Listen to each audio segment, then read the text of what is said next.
5 minute সুখ খুঁজতে গিয়ে আজ সারা দিনটা কিভাবে আমাকে নাজেহাল হতে হলো, কিভাবে তার মাসুল গুনতে হলো।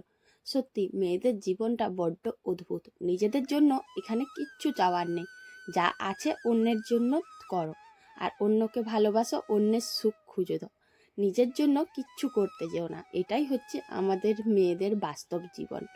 তো যাই হোক, আমি মুনমুন, ব্লগার মুনমুন চ্যানেলে তোমাদের প্রত্যেককে জানাচ্ছি অনেক অনেক স্বাগত। আর দেখো, ঘুম থেকে উঠে আজকে কিন্তু এখনো বিছানাটা তুলিনি, আর ছেলে এদিকে পড়তে বসেছে। তার কারণ কি বলতো? সত্যি বলতে আজ না খুব একটা ভুল করে ফেলেছি। মানে এতটাই ঘুমিয়েছি যে ভোরবেলায় যখন অ্যালার্ম বেজেছিল, অ্যালার্ম বন্ধ করে আবার ঘুমিয়ে পড়েছি। আর সেই ঘুমানোর জন্যই এখন এত বেলা করে উঠছি। আর বেলা হয়ে গিয়েছে বলে ছেলেকে পড়তে বসিয়ে দিয়েছিলাম, তা এখন ও পড়ছিল আর আমি বিছানাটা তুলে নিচ্ছি। যে বা যারা যেখান থেকে ভিডিওটা দেখছো, নিশ্চয়ই তোমরা ভালো আছো। আগামী দিনেও ভালো থেকো, সুস্থ থেকো। আর আমিও খুব ভালো আছি। এই যে সকাল থেকে ব্লগটা শুরু করে দিয়েছি, আর তোমাদের সাথে তো সকাল থেকে ব্লগ শেয়ার করি, সেই জন্য বিছানা তোলা থেকেই আজ শুরু করলাম। আর ছেলে এখন বাথরুম গেছে, সেই সুযোগে বিছানাটা একটু ভালো করে ঝেড়ে নিচ্ছি। আর এই যে ওর বই খাতাগুলো ছড়িয়ে আছে, ওগুলোও ভাবছি এক জায়গায় জমা করে পুরো চাদরটা একেবারে ঝেড়ে দেব। তাহলে কি হবে, বিছানাটা ভালো করে পরিষ্কার হয়ে গেলে আমি ঝাড়টার দিতে পারবো। তাই ও যখন বাথরুম গেছে সেই সুযোগটা নিয়ে নিলাম, সেই জন্য চটপট করে বিছানাটা তুলে দিচ্ছি। এমনিতেই দেরি হয়েছে, তার উপর আজকে ব্ল্যাঙ্কেটটা ঠিকঠাকভাবে গুছোতেও পারছি না, কেমন এদিকে মুড়ে যাচ্ছে ওদিকে মুড়ে যাচ্ছে। যখন একটু তাড়াহুড়ো থাকে তখন দেখবে সব দিক থেকেই দেরি হয়ে যায়।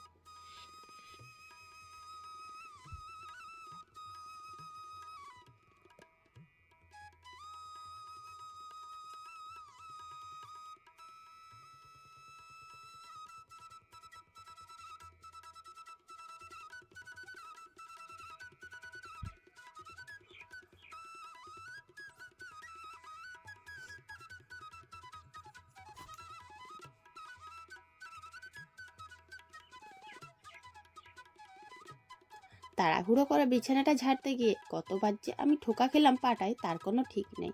শুধু মনে হচ্ছে ছেলে যদি চলে আসে তাহলে পড়তে বসে যাবে আর চাদরটা ঝাড়া হবে না। আবার মনে হচ্ছে এই চাদর ঝাড়া দেখলে ও আবার পড়তেও বসবে না, ওর অনেকটাই সময় নষ্ট হবে। এই যে যদি ঘুম থেকে উঠতে দেরি হয় তখন যেন দৌড়ঝাঁপের উপর চলতে হয়। সত্যি কি অদ্ভুত জীবন। এই সংসারের কাজকর্ম বা ছেলে দেখা বা পরিবারের সবার খেয়াল রাখা, এগুলো করতে করতে না আমাদের জীবন যেন একেবারে শেষ হয়ে যাচ্ছে। আর এই সবার প্রতি দায়িত্ব করতে করতে আমরা নিজেদের সুখগুলোকেই বিসর্জন দিয়ে দিচ্ছি। আর যখন আমরা নিজেদেরকে খুশি করার চেষ্টা করি, তখনই দেখবে আবার খুশির বদলে তার মাসুলটা বেশি গুনতে হয়। এদিকে অনেকগুলো বোতল ছিল, সেই জন্য জানালাটা খুলিনি। ঘড়িতে দেখো কত দেরি হয়ে গেছে, 9টা বাজতে 10। এতটা দেরি হয়েছে সত্যি ভাবা যায়নি। আর যারা ভোরে উঠে, যে সমস্ত বউরা, বিশেষ করে আমাদের গ্রামে আমরা তো অনেক ভোরে উঠি, কিন্তু ছেলের শরীর খারাপের জন্য আজ অনেকটাই দেরিতে উঠেছি। আর সেই দেরিতে উঠেছি বলে আজকে কি অবস্থা হতে হচ্ছে। তাড়াহুড়ো করে কাজ করছি, অথচ এদিকে দেখো সোয়েটারটা পরে না ঘামে পুরো ভর্তি হয়ে গেছে। এখন আমি ঘরটাও ভালো করে একটু ঝাঁট দিয়ে দিচ্ছি। আর ছেলে ওদিকে চলে এসেছে বাথরুম থেকে, ও পড়তে বসে গেছে। ওকে বললাম তুই যেগুলো নিজে পারবি সেগুলো পড়া কর, তারপর আমি বাকি পড়াগুলো দেখিয়ে দিচ্ছি।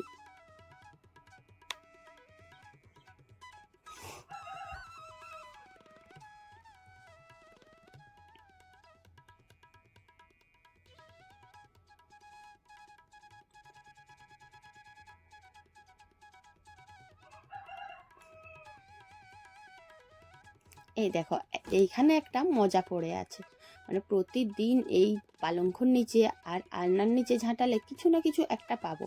আর এগুলো ছোট বাচ্চার বাড়িতে সত্যি হয়ে থাকে, আমার বাড়িতে তো এটা হয়েই থাকে, কোনো না কোনো কিছু একটা পাবোই ঝাড় দিতে গিয়ে।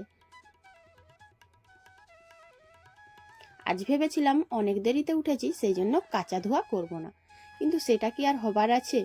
যত দেরিতেই উঠি আর যত কুয়াশায় দিক, ঝড় জল বন্যা যাই হোক না কেন, এই কাচা ধোয়ার জন্য জামা যেন রেডি করা থাকে।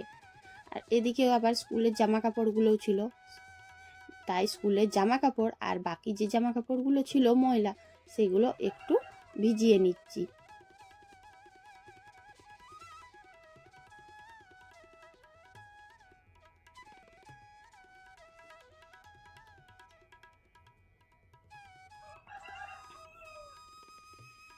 আজ কিন্তু আমি বাসনগুলো আগে ধুইনি, জামা কাপড়গুলো কেচে মিলে দিয়েছি, এরপর বাসনগুলো ধুয়ে নিলাম। যে সব বাসনগুলো ধুয়ে নিয়েছি, এখন জল ধরার জন্য মানে এগুলোতে যে জল আছে সেই বাসনের জলগুলো ঝরবে, তাই বারান্দায় রেখে দেব। আবার এদিকে আরেক ঝামেলা হয়েছে, যখন আমি রান্না করব ভাবছিলাম যে দেখি উনুনটাতে লেপা দিতে গিয়ে দেখলাম যে এখানে তো অনেক ছাই রয়েছে, কারণ আগের দিন রান্নার পরে তো আর ওই রকম গরম ছাইগুলো তোলা সম্ভব না, তাই উনুনটা লেপা দিয়েছিলাম। আর এখন সকালবেলায় ভাবলাম উনুন লেপা আছে, কিন্তু এত ছাই ভর্তি থাকলে আমি উনুনটা জ্বালবো কী করে, তাই সব ছাইগুলো তুলে নিলাম।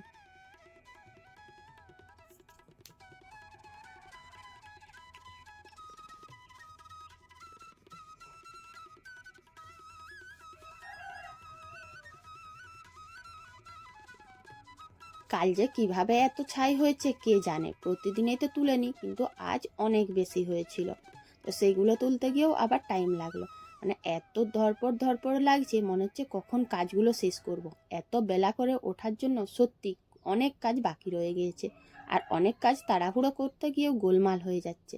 আর নিজের জন্য তো একটুও সময় পাচ্ছি না, মানে এক গ্লাস যে জল খাবো সেটারও ইচ্ছেও নেই বা টাইমও নেই। এদিকে হাঁড়ি আর কড়াইটা একটু মাটি বুলিয়ে রেখে দিচ্ছি, অন্যদিন এগুলো অনেক আগেই করে রাখি, আজ উনুন জ্বালার আগেই করলাম।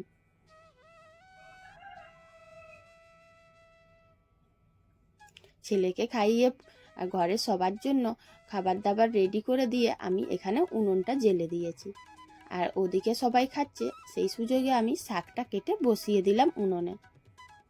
জানো তো বন্ধুরা, এটা তো রান্নার দিকে করলাম, কিন্তু বাড়ির ভেতরে এদিক সেদিক অনেক রকম কাজ আছে, সব কাজ তো তোমাদের সাথে আর শেয়ার করতে পারছি না, তাই ভাবছি যে তাড়াহুড়ো করে কখন রান্না করব, কখন কাজ করব। বাগানে অনেক রকম কাজ ছিল, ভেবে রেখেছিলাম তাড়াতাড়ি করে রান্না করে সেই কাজগুলো করব। আর জানো তো গাছগুলোতে না প্রতিদিনেই জল দিতে হয়, তো অতগুলো গাছে জল দিতে হবে, অনেকটা টাইম যাবে, কিন্তু আজ এখনও যেতে পারিনি, কখন যে যাব কে জানে। জল না দিলে এই রোদে গাছগুলো সব মরে যাচ্ছে, আর তাছাড়া গাছগুলোর নিচে যে ছোট ছোট আগাছাগুলো হয়েছে সেগুলোর জন্য অনেক অসুবিধে হচ্ছে, তাই ওগুলোও পরিষ্কার করতে হবে। আবার এইদিকে ছেলের একটা প্রজেক্ট আছে, সেটাতেও সাহায্য করতে হবে, তো কী যে করি কে জানে। আর এই চিন্তা ভাবনা করতে করতে রান্নাটা মোটামুটি শেষ করে আনছি। প্রথমে শাকটা ভেজে নিয়েছিলাম, দিয়ে ভাত বসিয়ে দিয়েছি, আর এখন দেখলাম যে না, ভাতটাও অনেকটাই হয়ে এসেছে। আর দেখো আমার সামনে ওই যে লাউ কাটা আছে, ওই লাউটার তরকারি করব। প্রথমে ভেবেছিলাম তরকারি করব, তবে এখন ভাবছি যে একটু আলাদা রকম করব, মুগ ডাল দিয়ে করব লাউটা। আর মুগ ডাল দিয়ে করলে এটা লাউয়ের তরকারিও হয়ে যাবে আর লাউ ডালও হয়ে যাবে, মানে দু রকমই হবে। দেখো আমি কিভাবে এই রান্নাটা করি। প্রথমে মুগ ডালটা একটু ভেজে নিলাম। মুগ ডালের কিছু করতে গেলে ডাল বলো তরকারি বলো, মুগ ডালটা ভালো করে ভেজে নিতে হবে, না হলে এর যে গন্ধটা আসে এটা কিন্তু আসবে না, আর খাবারের স্বাদটাও পাবে না। অন্যদিন লাউ তরকারি করলে মশলা দিয়ে করি, আর আজকে সত্যি একটুও টাইম নেই, আর এমনিতেও আমি ভাবলাম যে আজ একটু আলাদাভাবেই রান্নাটা করি, সেই জন্য পেঁয়াজ কুচি আর একটু গোটা জিরে দিয়ে দিয়েছি।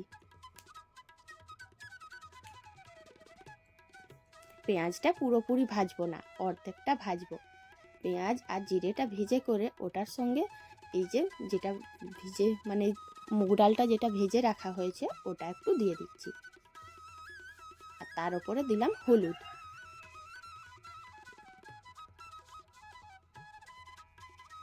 এগুলো ভেজে নিতে হবে।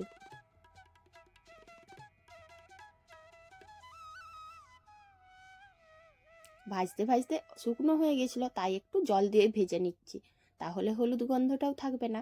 আর এখন ভাজা হয়ে যাওয়ার পরে আমি এই যে লাউ কাটাগুলো রয়েছে এগুলো দিয়ে দিচ্ছি। জানো তো বন্ধুরা, ছেলেকে এই যে ক্যামেরাটা ধরতে বলেছি, ও দেখো ক্যামেরাটা এদিক ওদিক নড়িয়ে দিচ্ছে, মানে এত ভালো ভালো ক্যামেরাম্যান থাকলে সত্যি ভিডিওগুলো কি অপূর্ব হয়, তাই না?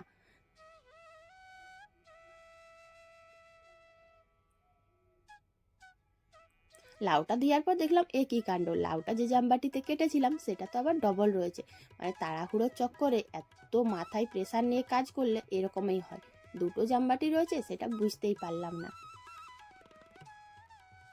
এখন লাউটাও ভালো করে নাড়চাড় করে জলটা শুকনো করে নেব। খুব ধোঁয়া হচ্ছিল উনুনের ভেতরটা, সেই জন্য একটু চোখটা জ্বালা করছিল। আর লাউটা এখন ভালো করে ভেজে করে দিয়ে চলে এসেছি উনুনে সেদ্ধ হতে। ভুলেই গিয়েছিলাম যে জামা কাপড়গুলো কেচেছি ওগুলো তো উল্টানো হয়নি। আর এত বেলা হয়ে গেল, এখন প্রায় 1:10-এর দিকে। তো এত বেলা হয়ে গেছে জানো তো বন্ধুরা, এত সকালের জামা কাপড় কাচা এখনো উল্টোয়নি। তো উল্টোতে এসে দেখলাম সব শুকনো হয়ে গেছে, তাই সবগুলো এখন তুলে নিচ্ছি। এমনকি এই সোয়েটারটাও শুকনো হয়ে গেছে। সত্যি ভাবা যায় যে এতটাই এখন রোদ পড়লো যে একটা সোয়েটারও 2 ঘন্টার মধ্যে শুকনো হয়ে যায়। তো শুকনো হয়ে গেছিলো ভাবলাম, তারপরে দেখছি না কলারটা একটু বাকি আছে, তাই ওটাও একটু রোদে মেলে দিলাম।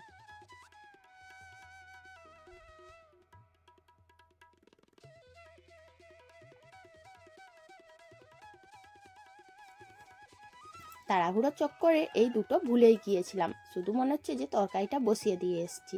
আর জানো তো যেদিন দেরি হয়ে যায় সেদিন এইরকমই হয়, এদিক ওদিক দৌড়ঝাঁপ করে সে কি নাজেহাল অবস্থা। সত্যি কখনোই ভাবিনি যে সকালবেলায় 5 মিনিট ঘুম থেকে দেরি করে ওঠার জন্য এভাবে সারাদিনটার মাসুল গুনতে হবে। আমার লাউ ডালের তরকারিটা রেডি। আর তোমাদেরকে বলতেই ভুলে গেলাম, এটা যখন বসাই তখন এটার উপরে দিয়েছিলাম একটু আদা পোড়া।